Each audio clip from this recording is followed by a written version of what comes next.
Good morning and welcome to Health Matters with the Medicine Center Pharmacy. I'm your pharmacist, Paul White. We're glad you joined us. Before we begin, I'd like to thank our sponsor, Aultman Health Systems. Today, Brad and I are broadcasting from our administrative offices, and our special guest is Dr.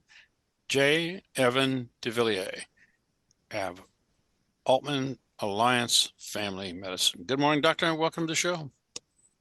Morning. How are you? Good. Wonderful. Okay, Aultman Alliance Family Medicine of Aultman Hospital has 3 physicians, 3 certified physician assistants, and 2 certified nurse practitioners. The group has more than 40 years of combined experience. Dr. Devillier is with us today to answer numerous medical concerns for men. So let's get started. We'd like to remind you that our program is available on our podcast. Just look for Health Matters with the Medicine Center Pharmacy in your favorite podcast app, and please subscribe to our program. Welcome to our show, Dr. Devillier. Please tell our listeners about yourself and your role with Aultman Alliance Family Medicine of AOH. Well, thank you, and I appreciate the warm welcome. So I'm one of the newer physicians with the practice here at Aultman Alliance. Our office is connected to the hospital in Aultman Alliance, just at the corner next to the Rite Aid. My job here is a primary care physician. I am an internist in a family practice office, so most of the physicians will see the full range of health conditions from infancy all the way through to late adulthood. My training has been specifically in adulthood from the ages of 16 on up, and I have a lot of training in critical care issues as well. Are you a local Cantonian or are you coming from another part of the world? I am from another part of the world. It almost feels like a different country at this point, but I'm from South Louisiana. Oh my gosh. Yes, sir. Lots of perspiration down there. Gosh. Especially this time of year. Oh my God. I've been there a few times. Yeah, and it is really something in the summer. Wow. Crazy. I rode the trolley too. Well, there you go. I It's take it you were still, down in New Orleans? yes, sir. I am down that Yes. way several times. So It's always an anyway, interesting trip. for sure. So, why is it important for men to get an annual wellness exam? So, one of the things that we worry about in terms of men's health is just getting in for at least an annual exam. The biggest thing with men's health is we tend to put off things as men. Yeah. And if it doesn't cause a debilitating or a very noticeable symptom, we just kind of let it go as it's not there. If you don't see it, it's not there kind of thing. Yeah. So it's important for us as men to get in once a year, get checked for all of the routine things like your cholesterol, your blood pressure. Up here, it's important to be screened for vitamin D deficiency because vitamin D will help to build our healthy bones, and it's a healthy part of creating the blood we need on a daily basis and making sure that our body just runs quite well. And one of the big things I've noticed here is during the winter, it gets so cold, we're kind of hiding inside. We're not getting that sun exposure that helps us to create this. And so up here, it's a lot more prominent to get that vitamin D deficiency that we notice. Very interesting. At what age should men start being seen by a doctor for an annual exam? So it's very important that by the age of 18 to 20, you start coming in for at least an annual exam because you want to check things that are going to be silent, that men and most people in general just will not notice. So most of the time when you start getting high blood pressure or high cholesterol or your sugars start getting out of control, while it's in those early stages, they are very silent. You don't notice a lot of symptoms, but you can catch that at your routine annual wellness appointment because we're going to take a full set of vitals. We're going to get labs once a year just to make sure that we can stay on top of things. Interesting. So what kind of lab tests do you run for an annual visit for a man? So it'll change throughout the spectrum of life. So 18 to 20-year-olds, we'll go ahead and we'll check things like the kidney function and electrolytes. We'll check to make sure there's no anemia. We'll check to make sure that there's no elevated cholesterol. And part of that, we'll look at the sugars, the blood glucose, to make sure that we don't have just an outstandingly high glucose that could indicate early onset diabetes. All of these things are very silent. So in the 18 to 45-year-old crowd, it's important to get that done on a yearly basis. Then once we start getting into the 45 and over crowd, we start looking at colon cancer screening, especially if there has been a family history of colon cancer. Once we start edging up toward this 65 and older crowd, we start looking at other notable vaccines that are needed, like your pneumonia vaccines, your shingles vaccine. We start looking at screenings for different types of cancer. So if you were a smoker when you were younger, it's important to get lung cancer screening by the age of 65 if you were a heavy smoker. It's important to look for abdominal aortic aneurysms. So those kind of things hit in that 65 plus crowd. Jeez. Just as an aside, I had a patient come in the pharmacy. It's been about 3 weeks ago, but she has a teenage child, a boy, and I think he was 19, and he had a doctor visit, and they discovered he had high cholesterol. Are you seeing younger men, or even just younger patients in general? I know we're talking about men's health today, but are you seeing a lot of younger people with higher cholesterol or lab values that concern you based on lifestyle, or what trends are you seeing that maybe it's as important to not only remind people we need to see the doctor once a year, but also don't discount the fact that because you're young, you're automatically healthy? Correct. Then that's the biggest thing, is not to discount that because you're young, you're healthy. I have been seeing a lot more younger patients with concerning cholesterols, concerning blood sugars, higher elevations in blood pressure than we were used to seeing. And then now lately, with a lot of the energy drink consumption that's been so rampant, we see a lot of arrhythmias that'll pop up because it's just so much caffeine in the system that a lot of people will have some kind of arrhythmia. Wow. That's something. Okay. I was actually fascinated to learn that some of those drinks are banned by like NCAA and Olympic events and things. And it's just, I don't know, I'll never forget. And I promise not to digress anymore after this, but I'll never forget a guy that I met years ago who thought just because you could buy an over the counter medication like Tylenol without a prescription, that it's perfectly safe and you can't overuse it. So just, thinking about just because you can have a cup of coffee or a Monster energy drink doesn't really mean you should, but moderation for everything, right? Exactly. And just because we can do it doesn't mean that we should do it. And that's another thing too, is it's important to look at kidney function, because as we're younger and we're working out and we're moving more, if we're taking things like ibuprofen over the counter to help us recover and not drinking enough water and staying hydrated, that puts a hard toll on the kidney and can start to damage the kidney. So that's another big thing to look at. Are there other routine things or appointments that men should regularly get?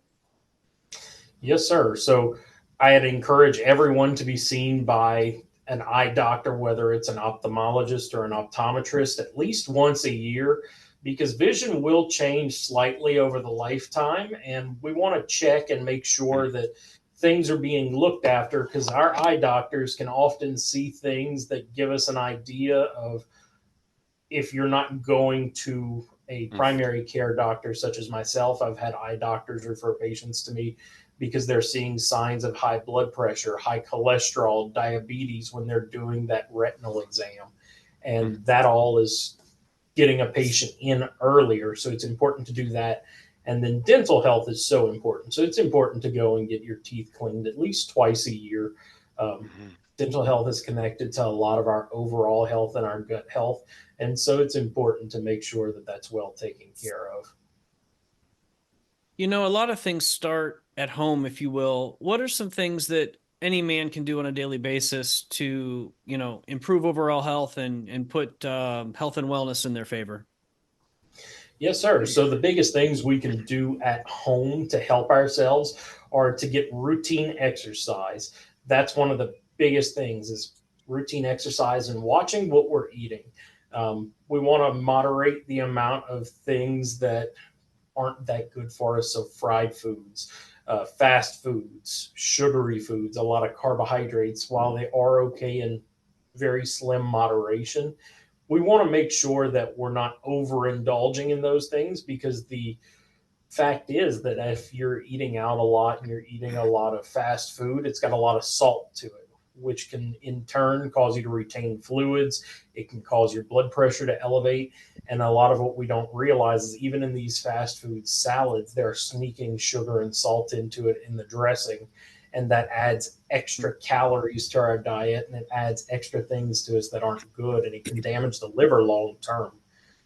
Another thing we can do on a routine basis is it's summertime. Everyone wants to get out, go gardening, go play golf, go for a walk, go on the rivers, go fishing. It's a beautiful time of year, but sunscreen is important. Most men just neglect it and take the burn, but that's not something good long term, because that leads to skin damage. So if you're going to be outside, make sure that you're wearing a hat, make sure that you're wearing an appropriate level of sun protection for your skin tone and your skin type, because those are things that will help in the long run with not only just the aging process, but with cancers. Wear sunglasses if you're going to be outside in a bright environment, because that extra reflection off of pavement, off of water, can actually damage the eyes. Wow. I'm thinking we're on our first break. Is that correct, Brad? We are. Okay. Time for our first break. You're listening to Health Matters with the Medicine Center Pharmacy. Welcome back to Health Matters with the Medicine Center Pharmacy. Friends, just a reminder to stop by the pharmacy and talk to our pharmacist about Health Matters membership savings program. We want to help you stay well and save money. So, Doctor, what vaccines are important for men to get, and at what age should they get these vaccines? So, throughout the life, and more importantly, earlier in the life, it is very important to make sure you're up to date on your tetanus vaccine, especially if you're working in a manual labor field where you're exposed to metals and woods and you're working with those kind of objects, especially if they could be dirty or contaminated. Um, Cuts, bruises, scrapes, things happen, injuries happen, and staying up to date on your tetanus vaccine is very important at that point in time. And it's important throughout the life. So you should get the vaccine every 10 years. But if you're getting injured in between and you get deep cuts or anything, you should definitely get a booster 5 years in between, just to make sure that things are being taken care of. And it's also important for new fathers with Father's Day coming up. Anytime your wife or significant other is pregnant and getting ready to have a baby, getting the Tdap vaccine series, or I say vaccine series, the vaccine itself is fantastic because it protects you and your new infant. As we start to get later in life, the 50s to 60s area, the shingles vaccine becomes one that we always recommend. With the shingles vaccine, if you've had chickenpox as a child, or if you're prone to shingles, even if you've had an outbreak before of shingles, it's very unpleasant and it can cause a lot of issues. But the shingles vaccine is something we recommend because it'll help quite a bit. And then if you have lung conditions such as COPD or asthma, we always recommend to get the pneumonia vaccine early. But if you are a smoker, or even if you are not a smoker and you don't have particular lung issues yet, it is important to get that pneumonia vaccine in your 60s. Interesting. And then, as always, we recommend the yearly flu vaccine. Okay. What does screening for colon cancer entail, and what are the benefits of that? And what age, So I we've guess? got Yes, sir. We've got a couple of different modalities to screen for colon cancer. So if you are deemed a low to moderate risk patient by your physician, and that means generally you've been fairly healthy, you don't have a lot of risk factors in your life to developing colon cancer, you don't have a bunch of family relatives that have developed colon cancer, then we have the option of doing a Cologuard test. And so it's a mail away kit. It gets mailed to your home. It'll give you detailed instructions. There is a help number that you can call, and they can talk to a person who will detail to you how to complete the kit. But essentially, what it is you're mailing off a fecal sample, and it will let us as physicians know whether or not there were trace elements in your stool that indicate the possibility of a colon cancer.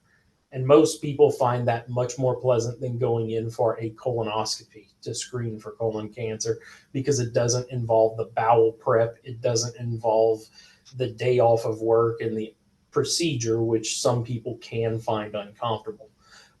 With that, if the test is negative, then we can continue using that test every 3 years to screen for colon cancer.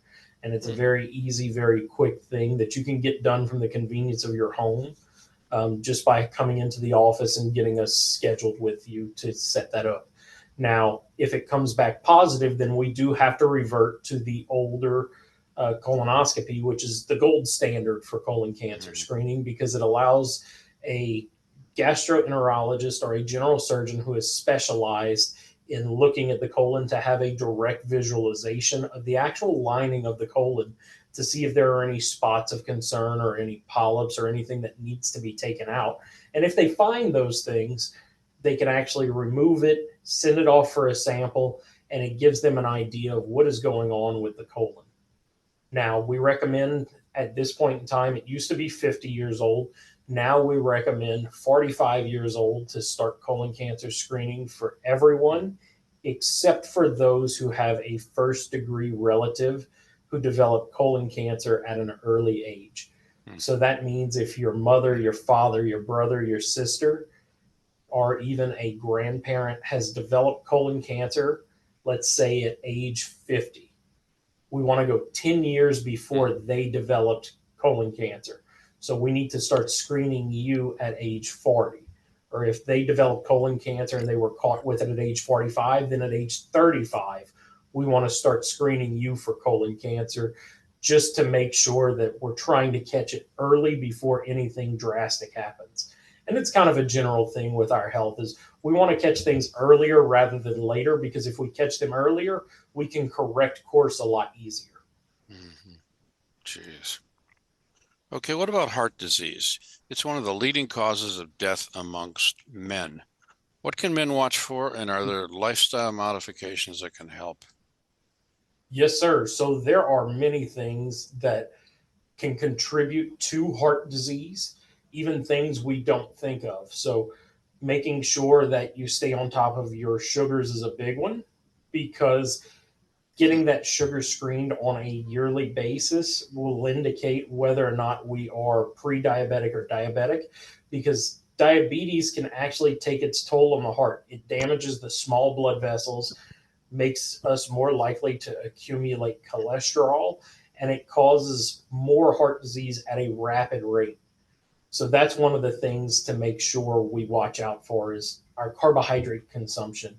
And a lot of people don't even realize they're getting carbohydrates in certain things. So a lot of the time, things that make food taste good is just sugar. Let's be honest there.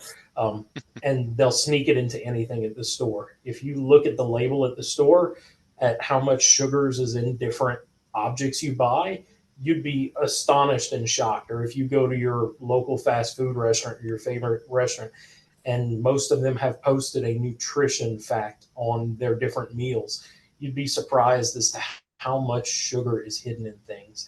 And it can lead to the early development of diabetes, which can damage the heart over the long term. Other things are getting your cholesterol checked. We find that cholesterol can be high familially. So if mom or dad had high cholesterol, grandma or grandpa had it, your great grandparents had it, it's more likely that you will develop this high cholesterol issue. It's not a guarantee, but it is much more likely.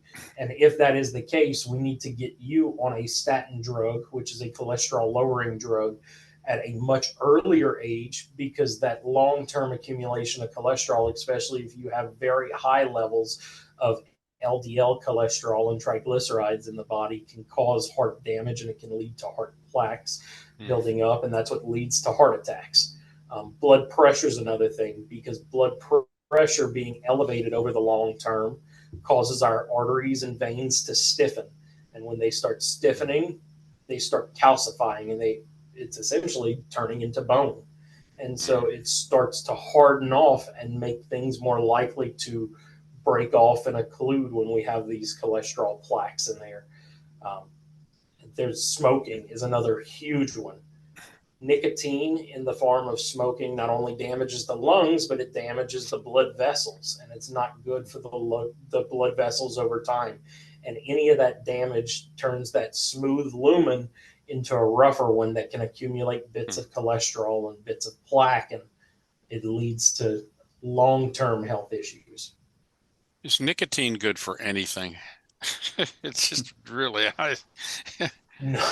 I'm surprised they haven't made a medicine out of it or something like that, because it's been a terror for years and years and years and years, So, but anyway, wow.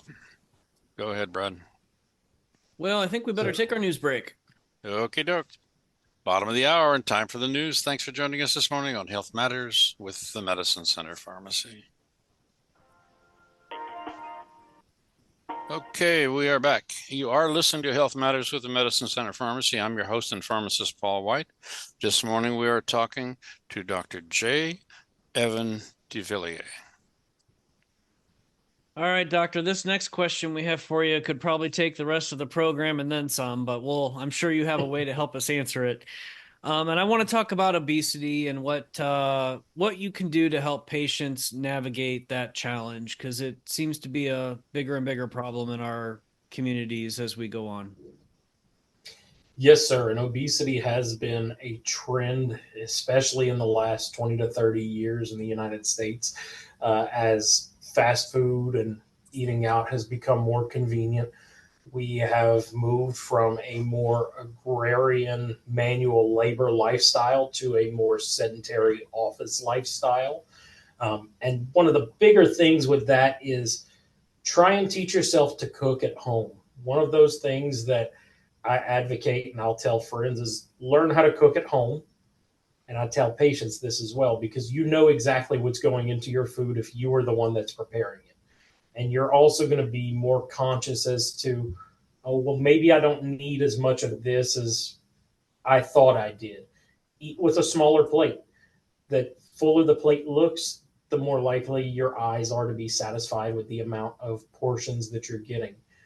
One of the better things I can advise to patients who are looking for a healthy diet is, in this area, there is a heavy Greek population. The Mediterranean diet is a fantastic diet. It is very healthy, very sustainable long term. And if you're not as big on Mediterranean food, I'd encourage people to look up the DASH diet. The DASH diet is a cardiac safe diet. It's heart healthy. It's generally good for diabetes. It's good for a lot of things, but it can also help us trim down because we'll watch portion sizes. And it generally emphasizes a heavier vegetable and protein diet as opposed to carbohydrates. Another thing is finding your way to do at least 30 minutes a day, 5 to 6 days a week of moderate intensity exercise. You don't need to go and lift everything at the gym. You don't need to go and sprint for 30 minutes a day, 6 days a week. It doesn't have to be intense exercise. It can be if that's your preferred exercise, but 30 minutes of walking, just enough to get your heart rate above 100, in that range of like 110 to 120 pretty consistently for 30 minutes is excellent exercise, and it'll keep you moving for the long term. Because one of the things we know is actually just a simple law of physics. It's a body in motion wants to stay in motion. A body at rest wants to stay at rest. So the longer you keep active, the longer you keep in motion, you'll be able to do that throughout the lifespan. Pick up an everyday hobby that involves you getting out and being active. Golf up here is a fantastic one. It's a lifetime sport. Pickleball, tennis, those kind of things Hmm. can keep you active, and it's a lot of people find it much more entertaining. I myself find it much more entertaining than just going running, because you've got a purpose to what you're doing. There's an objective at the end of it. And it doesn't feel as much like, okay, I'm dedicating time to exercise. Other things that are fantastic are gentle yoga, Tai Chi, things like that.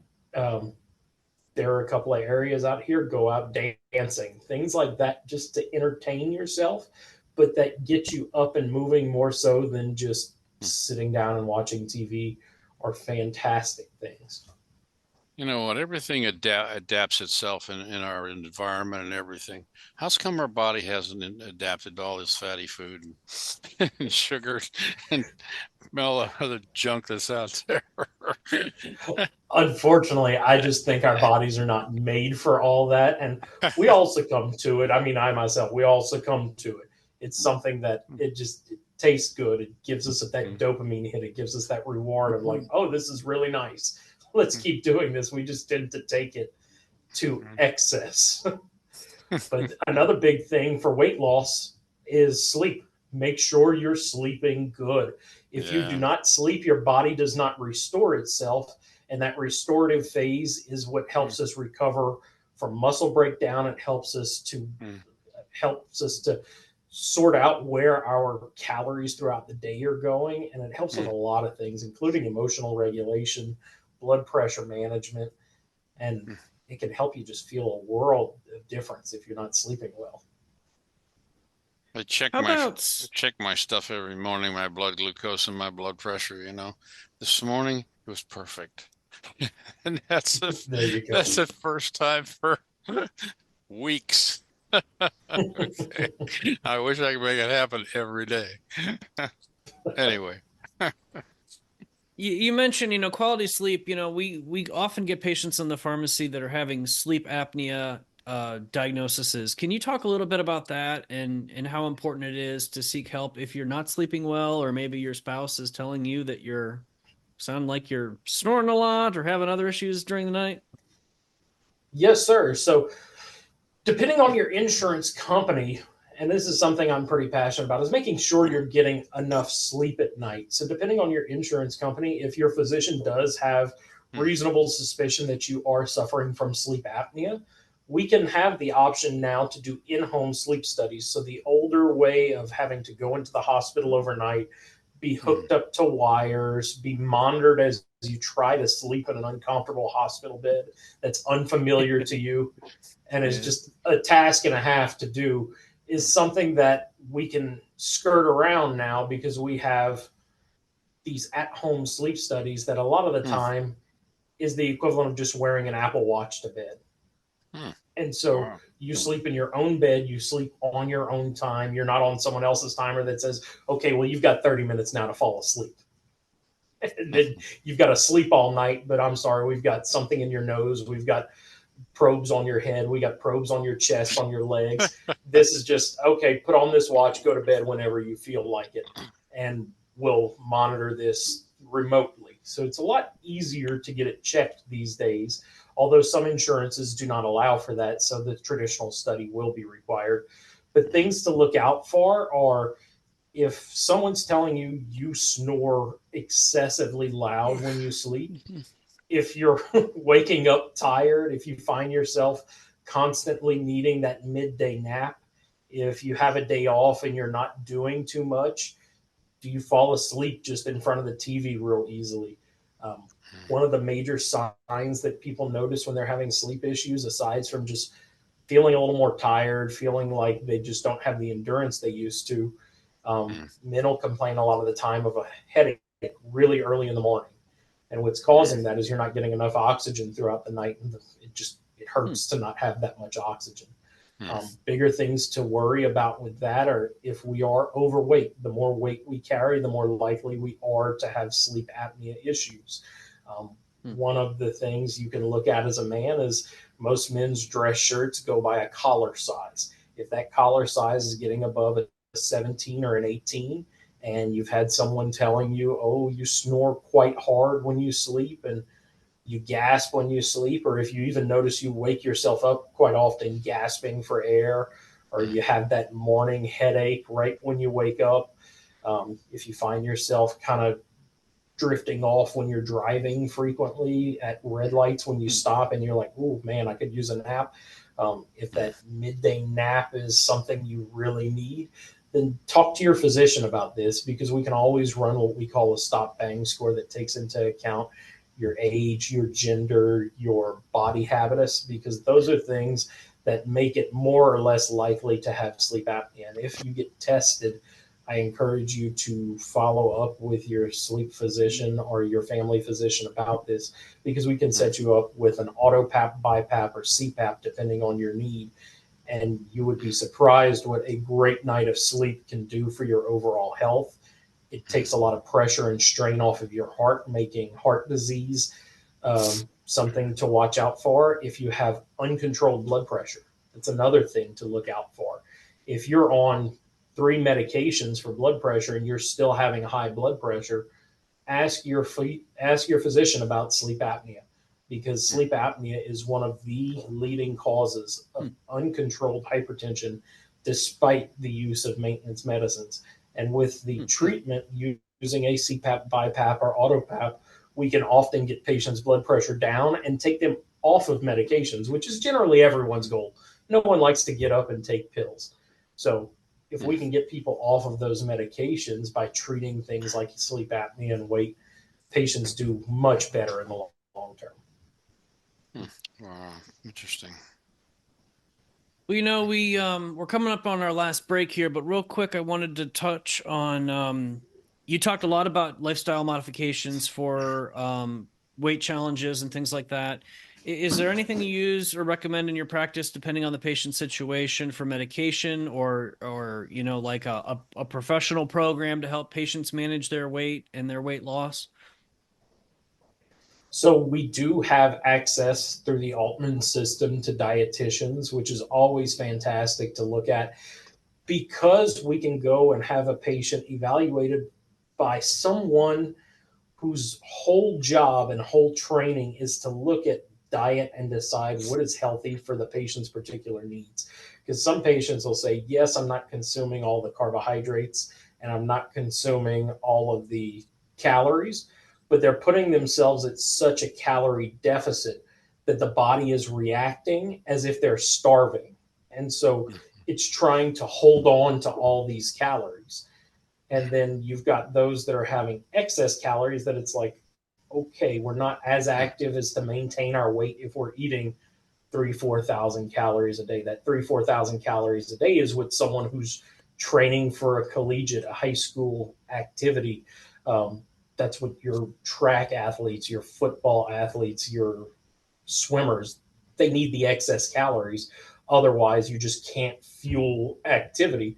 But if you're working an office job and sedentary and you're not really getting out too much, you don't need that 4,000 calorie a day. So we need to kind of cut back on those things. Other things they can do is, if you have the option, take the stairs rather than the elevator. Park further from the store than right at the front where it's convenient. And this is all within reason. If you have a disability and you're not able to do it, then try and do what you can at home. Try and do what you can within limitations, especially if you have a disability or you're injured. But if you're able-bodied and you have that ability, park further from the store. The walk to and from the car is extra calories you're burning. Take the stairs rather than the elevator. Take an afternoon walk just around the block if it's safe and you're not on a highway or something like that. Those kind of things are fantastic.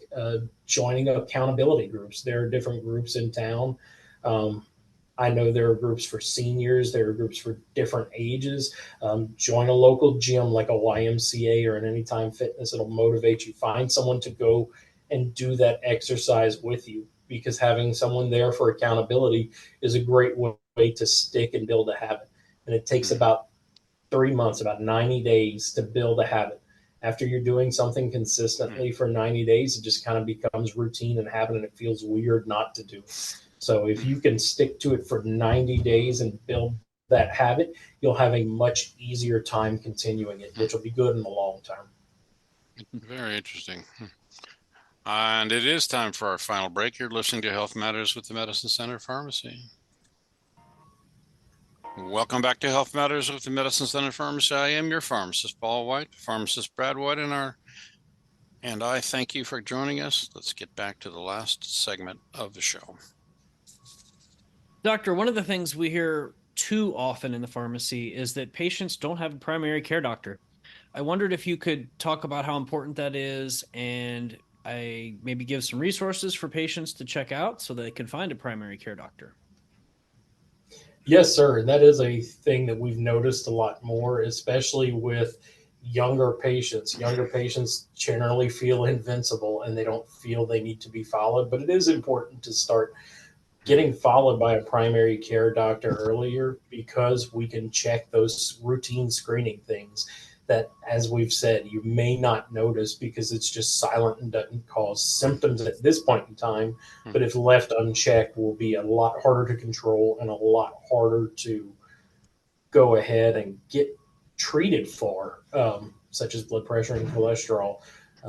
Good ways to find a primary care physician or just run a Google search. I always recommend, if you're in this area, to look at Aultman Health. We have primary care providers in many areas, from North Canton to Canton, Louisville, Alliance, Orville. We're all over the area, and you can always find someone that is available, and not every physician has just this massive wait list to get in.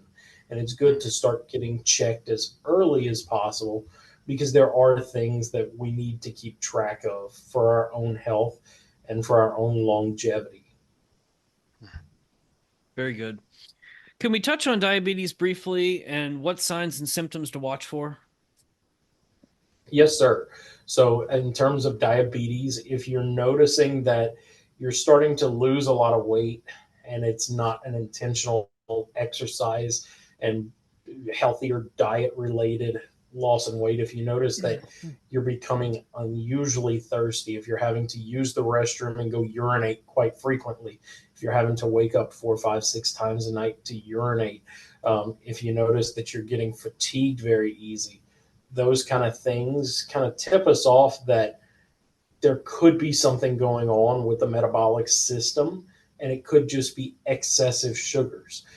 If you notice that you're older and your vision starts to blur a lot quicker than it should, or if you notice a tingling pins and needles sensation, especially on the bottom of the feet or on the palms and the bottom side of the fingers, those are things to look at and say, okay, that's not quite normal. And hopefully we catch these things if you're following on a yearly basis before they happen, because we don't want these things to happen, because a lot of the time if we develop neuropathy, which is what we call that pins and needles sensation, it can often be permanent, and it can be something we just have to put a patch on with medication, more or less. Whereas if we caught the diabetes early and we got the sugar under control early, we could often prevent this from even happening. Wow, interesting. How about vitamins? Okay. Are there any vitamin supplements you recommend for men? So for men, I'd recommend actually avoiding vitamins with excessive iron in them. Most men, unless you have specifically been tested and you were told that you are iron deficient, most men have plenty enough iron. Most men are going to eat a protein heavy diet as it is. Most men are not losing a significant amount of blood on a routine basis so as to need iron in their diet. And a lot of our iron is a vitamin added supplementally to their diet, because there are things like iron fortified milks and cereals and foods that we consume on a regular basis that have plenty enough. So I advise men, if you're looking for vitamins specifically at the store, avoid ones that have iron in them, because it's likely not needed unless your physician tells you specifically you need iron. Vitamin C is always something good to take. I recommend my patients, not specifically that, oh, hey, you have to go take a vitamin, but if you don't like fruits and vegetables that are high in citric acid, then yeah, you may need a little bit of vitamin C here and there. If you're vitamin D deficient, then yes, I always recommend taking a vitamin D supplement. As we start to get older, fish oil is a good supplement to take in terms of the omega red or the krill oil, the omega 369 oil. It's good for just general health and heart health. Those are the main vitamins I'd recommend uh, taking, but a lot of them can be gotten from eating a healthy, varied diet. A lot of the fish oils, if you eat if you eat salmon and tuna and these fattier fish that are plentiful enough, then those are things that you don't necessarily need that vitamin as often. Or if you're eating, as I've said, the fruits and vegetables with citric acid, so your oranges, your lemons, actually peppers are a great source of vitamin C. Those kind of things will supplement that vitamin C level. If you're getting outside most of the year and you're allowing yourself to be exposed to the sun in safe and healthy ways, you're getting a lot of that vitamin D. If you're drinking whole milk that's fortified with vitamin D, you're getting a lot of that just naturally in your diet. Very interesting.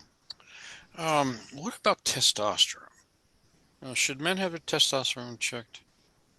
So it's not something I routinely suggest unless you are having symptoms that are specific to low testosterone.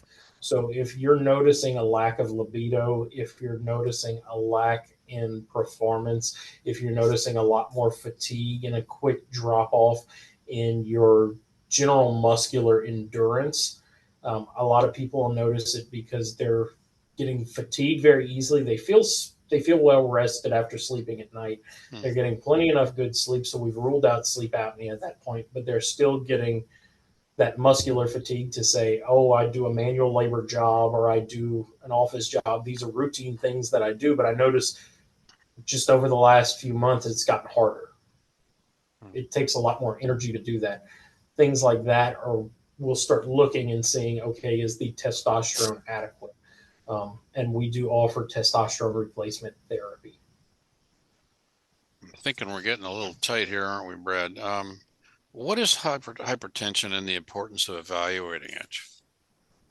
So hypertension is high blood pressure that most people know of. It's a silent killer. It's one of those things that has led to a lot of research, and we want to keep that blood pressure below 130 over 80. So one of the things I tell my patients to do is if you're at a store and you notice the pharmacy has the automatic blood pressure cuff you can sit at and check your blood pressure, sit down for 4 to 5 minutes, relax it there at that little stool at that bench, and then check your blood pressure. See what your blood pressure is when there's no pressure around the situation. Unfortunately, a lot of patients will come in and they have white coat hypertension, which is being in a physician's office, being in such a professional setting makes people nervous. As you get nervous, your body tenses up and your blood pressure tends to falsely elevate. We always recommend checking your blood pressure at home. Any kind of check is better than nothing, but if you're concerned about your blood pressure from a check at home, bring whatever device you're using to check at home into the clinic, and we can always check it against our device. A device that checks from the upper arm is going to be much more accurate than a device that checks from the wrist because there's a lot of bones in the wrist. And if you place it wrong, you're actually checking the blood pressure of the carpal bones in the wrist rather than the blood vessels that run. So we always recommend going with the upper arm because it's going to be a much more accurate, much more central blood pressure. Well, Doctor, how about you let people know who are listening today where they can find you and where your office is at? Because we're about out of time. Yes, sir. So you can find me through the Aultman website. I'm with the Aultman Alliance family practice of Aultman Orville Hospital, which is a bit of a mouthful to say. But if you are in the Louisville, Canton Alliance, Sebring, Salem area, our office is on State Street, right next to the Aultman Alliance Hospital. It's at the corner near the Rite Aid. And we have 10 providers here that are all fantastic. And we are always willing to take on any patient. WHPC AM. Okay, we done?